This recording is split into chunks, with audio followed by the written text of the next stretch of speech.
Welcome back to Anmiya travel ടെക്കിൻ്റെ മറ്റൊരു വീഡിയോയിലേക്ക് എല്ലാവർക്കും സ്വാഗതം.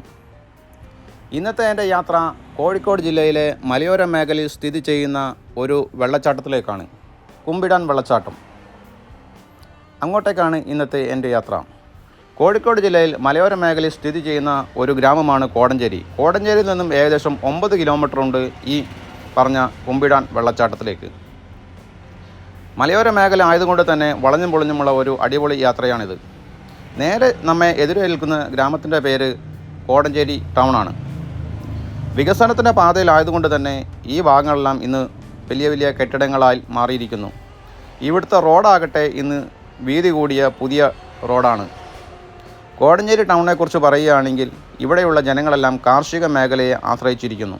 കോടഞ്ചേരി എന്ന് പറയുന്ന ഈ കൊച്ചു ഗ്രാമത്തിൽ നിന്ന് എറണാകുളം പിറവം ഭാഗത്തേക്ക് ഫാസ്റ്റ് പാസഞ്ചർ ബസ് സർവീസ് നടത്തുന്നുണ്ട് എന്ന് പറഞ്ഞു കഴിഞ്ഞാൽ വളരെ അതിശയകരമായി നിങ്ങൾക്ക് തോന്നും.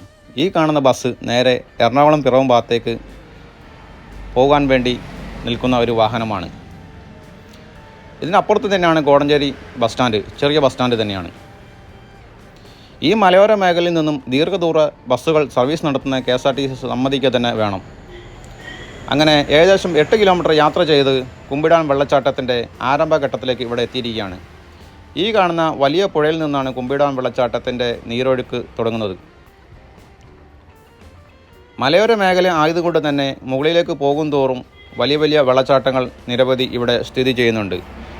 ഏകദേശം 3-4 വെള്ളച്ചാട്ടങ്ങൾ ഞാൻ തന്നെ വീഡിയോ അപ്ലോഡ് ചെയ്ത് എൻ്റെ ചാനലിൽ ഇട്ടിരുന്നുവല്ലോ. വേനൽക്കാലം ആയതുകൊണ്ട് തന്നെ നീരൊഴുക്ക് അല്പം കുറവാണ്. എന്നിരുന്നാലും നിരവധി പേർ ഇന്നും ദിവസേന ഇവിടെ വന്ന് കുളിക്കുവാൻ വരുന്നുണ്ട്. എന്നിരുന്നാലും പോലും ഇവിടെയെല്ലാം അപകടം പതിയിരിക്കുന്ന കാര്യം ഞാൻ നിങ്ങളോട് പറയേണ്ട കാര്യം ഇല്ലല്ലോ. ഇലന്തുകടവ് പാലത്തിൽ നിന്ന് ഇരവഞ്ഞിപ്പുഴയുടെ സൗന്ദര്യം കാണുവാൻ വളരെ ഭംഗി തന്നെയല്ലേ. കാലവർഷമായി കഴിഞ്ഞാൽ ഇവിടെയെല്ലാം അതിഭയങ്കരമായ കുത്തൊഴുക്കാണ് ഈ ഭാഗങ്ങളിൽ, ഈ പുഴയിലൂടെ. ഒരു ഭീകര അന്തരീക്ഷം തന്നെ ആയിരിക്കും അന്ന് ഇവിടെ. വേനൽക്കാലം ആയതുകൊണ്ടാണ് ഈ പുഴയുടെ ശരിക്കുമുള്ള ആകൃതി ഇപ്പോൾ കാണുന്നത്. ഭാഗ്യമുണ്ടെങ്കിൽ കാലവർഷത്തും ഇവിടെ വന്ന് ഒരു വീഡിയോ ചെയ്യുവാൻ ഞാൻ ആഗ്രഹിക്കുന്നുണ്ട്. ഒരു പയ്യനാകട്ടെ വെള്ളത്തിലൂടെ ഇങ്ങനെ നീന്തി പോകുന്നു. കരയോട് ചേർന്നുള്ള ഭാഗത്തിൽ മാത്രമേ ഇവിടെയെല്ലാം പുഴയിൽ നീന്തുവാൻ കഴിയുള്ളൂ. ചില ഭാഗങ്ങളിൽ അഗാധമായ ഗർത്തങ്ങളുള്ള കാര്യം ഞാൻ നിങ്ങളോട് പറയണ്ടല്ലോ. ഇങ്ങനെയുള്ള സ്ഥലങ്ങളിൽ കുളിക്കുമ്പോൾ വളരെ ജാഗ്രത പുലർത്തണം. ഏകദേശം 3 വീഡിയോ ഞാൻ അപ്ലോഡ് ചെയ്തത് നിങ്ങൾ ഓർക്കുന്നുണ്ടല്ലോ വെള്ളച്ചാട്ടത്തിൻ്റെ. ഇതാണ് ഇവിടുത്തെ ദേവാലയം. മലയോര മേഖല ആയതുകൊണ്ട് തന്നെ ഇവിടെയെല്ലാം വളരെ ശാന്തമായ ഒരു അന്തരീക്ഷം തന്നെയാണ്.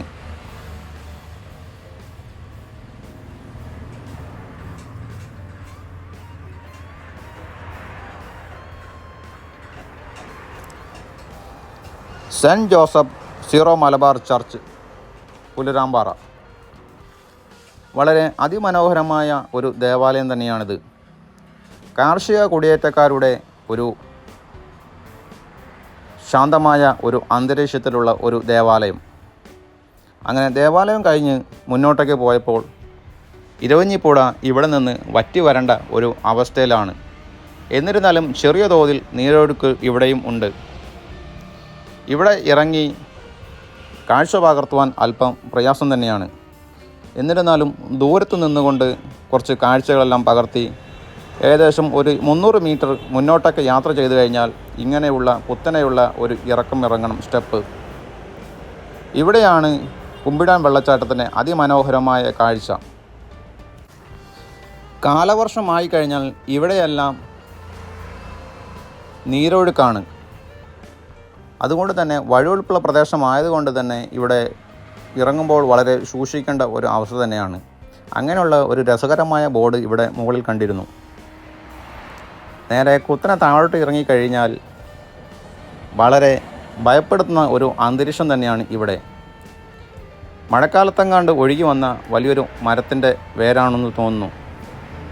വളരെ ശാന്തമായ ഒരു അന്തരീക്ഷത്തിലൂടെ ഇവിടെ ഇങ്ങനെ ഒഴുകുന്നു.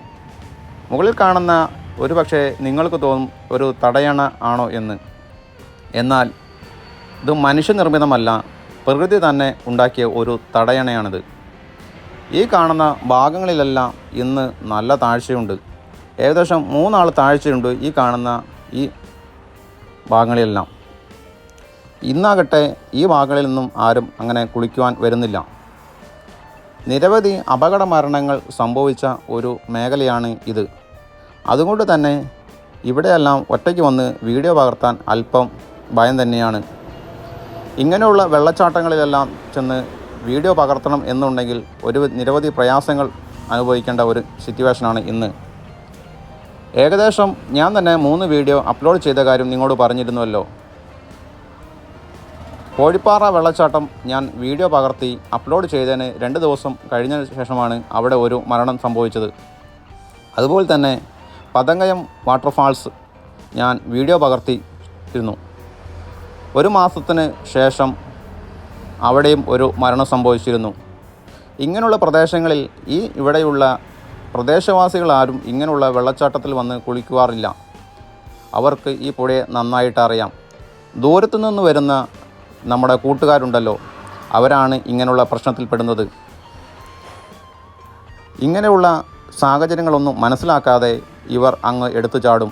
വലിയ അപകടത്തിലേക്കാണ് പിന്നീട് ചെല്ലുന്നത്.